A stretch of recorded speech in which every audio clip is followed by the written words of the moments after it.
Indonesia dijajah tidak perlu pakai senjata. Indonesia dijajah justru cukup pakai sistem. Trump saja, negerinya saja gitu ya, per galon sudah naik menjadi 3,6 dolar. BBM. Okay. BBM-nya sudah naik dari harga 3 dolar naik menjadi 3,6. Indonesia tidak terlepas dari kena dampak perang. Jadi kalau dibilang aman-aman saja, tergantung dari cara bagaimana moneter, fiskal, dan sektor real itu diatur. Apa poinnya? Perbankan wait and see. Kalau perbankan wait and see, kemana larinya? Larinya beli SBN. Lalu kemudian kita bandingin berapa BI rate dengan BSBN. Saya langsung menuju ke Bung Ihsanuddin Nursi, persis sebelah mahasiswa dari beberapa mahasiswa, termasuk juga MNC University. Silakan, Prof. Iksan. Yang pertama, saya nggak sebut nama perusahaannya. Tapi Petrochemical sudah menyatakan force major. Langsung, itu petrochemical. Petrokimia itu biasanya produksi plastik lah. Plastik. Oke. Dia langsung menyatakan force major. Yang di Cilegon maksudnya nih? Iya. Oke. Saya nggak usah sebut. Dan itu terbesar. Iya. Itu terbesar, saya nggak sebut. Yang kedua, kena pupuk LNG, kena pestisida. Kalau pupuk kena, pestisida kena, harga pangan naik. Bentar. Kena pupuk, kena pestisida. Karena gimana logikanya? naik. Logikanya sederhana. Oke. Harga LNG, harga pupuk, itu bersandar pada harga minyak, batu bara, nikel, LNG. Sandarannya, anchor price-nya, sandaran harganya, itu minyak. Kalau minyaknya naik, Bahlil bahkan ngumumin tadi, harga minyak sekarang mencapai 155 dolar per barel. 155 hari ini? Iya, naiklah. Dari sebelum perang itu? Sebentar. 116 sore ini saya cek. Oke, terserah berapa. Ya. Tapi saya ingin mengatakan saja sama Anda, BI aja ngakuin gejolak. BI yang konservatif kayak gitu ngakuin gejolak. Apa indikatornya? Sederhana indikatornya. Cadangan devisanya ambruk hanya untuk ukuran 2 bulan. 5 miliar lebih. Dolar? Iya, dari 156 ke 151. Berapa rupiah kurang lebih? Ya 5 miliar itu sudah kalikan 16.500. Nah, ketika standarnya 16.500, yang sekarang kenyataannya 16.998, itu artinya jatuhnya sama 2 bulan 3%. Kalau 3% dalam rangka 2 bulan, per bulan 1,5%, apa artinya? Berantakan, ada tekanan pada fiskal. Tekanan pada fiskal dan moneter, indikasi lain lagi apa? Undisbursed loan, besarnya berapa? 2.536,4 triliun, atau sebesar 22,8%. Apa poinnya? Perbankan wait and see. Kalau perbankan wait and see, kemana larinya? Larinya beli SBN. Lalu kemudian kita bandingin berapa BI rate dengan BSBN. BI rate 4,75, SBN 6,8. Apa poinnya? Iya, nggak punya duit, jual SBN, ketekan lagi fiskal. Gitu loh ngelihatnya. Baru kita bicara komoditas, karena ujung-ujungnya soal pasar uang dan komoditas. Sebentar, sebelum sana, Prof. Iksan. Soal komoditas kita aman. BBM, tambang tadi saling mengisi. Enggak. Kenapa? Kita net importer. BBM iya. Iya, tapi tambangan batu bara kita surplus. Nah, ketika Anda masuk ke tambang batu bara, masuk ke nikel, itu namanya tekanan antara sektor migas dan sektor tambang lain. Kan dibandingkan di sini, perdagangan apa saja pertama segala macam, lalu kemudian dibandingkan dengan migas. Migas itu mengakibatkan surplus perdagangan menjadi berkurang, akan defisit.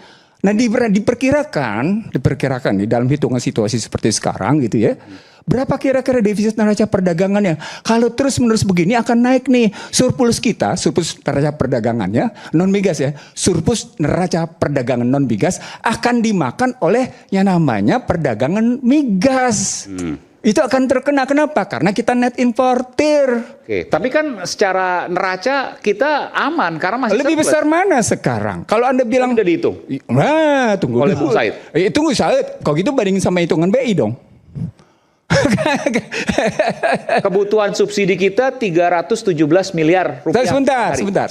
Terus, jangan dia nanti silakan argumentasi. Saya gunakan data-data pemerintah saja.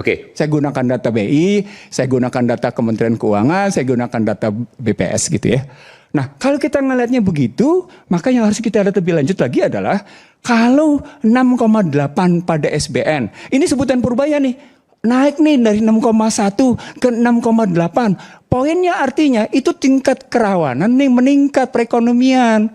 Kita sedang menuju pintu krisis kalau segera tidak kita atasi. Itu poinnya. Kalau mungkin nggak dibilang krisis deh. Kita sedang menuju pintu resesi kalau nggak dibilang begitu. Karena krisis 2 semester berturut-turut perekonomian turun. Resesi 2 kuartal terus-menerus menurun. Kita bilang deh kuartal terus-menerus 2 kuartal. Supaya pemirsa tahu, 6,1, 6,8 itu maksudnya SBI atau apa? SBN.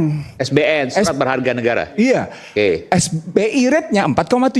Iya, oke. Gitu kan? Jadi SBN sementara kuponnya inflasinya dinaikkan. 2,5 plus minus 1. Apa poinnya? Rupiah terus melemah. Kalau rupiah terus melemah, itu menggambarkan tekanan eksternal tinggi. Nah, kemudian dibandingin sama BI sendiri. Oke, kalau begitu, bandingin mana ukurnya? Ngukur cadangan devisa.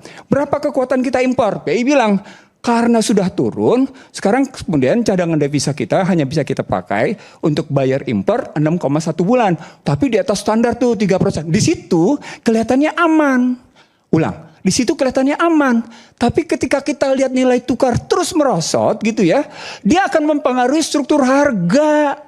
Dia tidak akan memberikan gambaran bahwa cost structure, struktur biaya itu menjadi pasti. Itu struktur masalahnya. Jadi kalau kita ngambil tadi, benar ngelihatnya. Kalau kita ngelihat nilai tukar, maka kita akan ngelihat bunga dan inflasi. Nah, kalau nilai tukar itu kemudian kita pindahkan ke sebelah ke komoditas, maka dia akan pindah lari ke energi. Kalau kita ngelihat energi, berarti kita harus ngelihat komoditas lain. Kalau kita ngelihat komoditas strategis lain, kita akan ngelihat emas. Gitu cara berpikirnya. Gitu ya. Udah, kalau sepakat kayak gitu, maka pertanyaan besarnya, siapa penentu nilai tukar? Siapa penentu harga-harga ini? Trump saja, negerinya saja gitu ya, per galon sudah naik menjadi $3,6.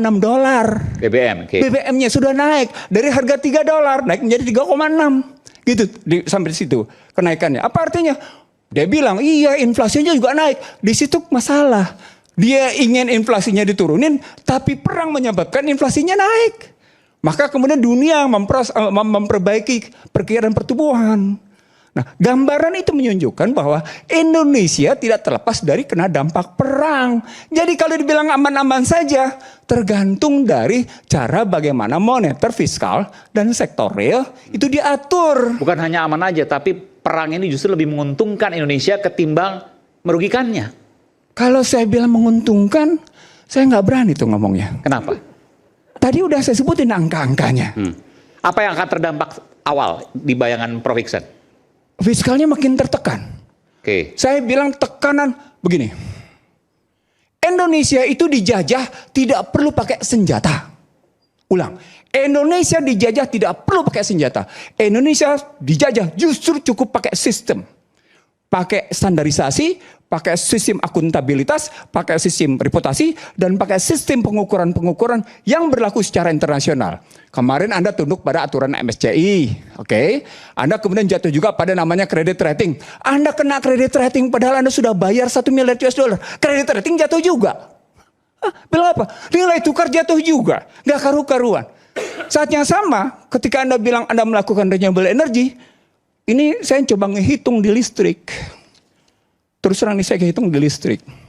Berapa listrik tergantung pada namanya fosil. Listrik tergantung pada fosil itu sebesar batu bara 53%. Gas yang lain 26%. Diesel 6%. Gambaran ini menunjukkan suka tidak suka. Ini pindahnya nih ya. Suka tidak suka. Pemerintah makin berat mensubsidi listrik di tengah kesalahan membeli dari power plant swasta. Kenapa? Karena cara membelinya take or pay. Take or pay-nya digantungkan pada harga minyak dunia. Coba, makin mahal nggak? Makin mahal. Gitu loh ngelihatnya. Silakan Pak Fuad, silakan jawab. Stay updated. Info terkini masih banyak. Jangan lupa subscribe, like, dan share YouTube official OKZone. Dan selengkapnya ada di okezone.com.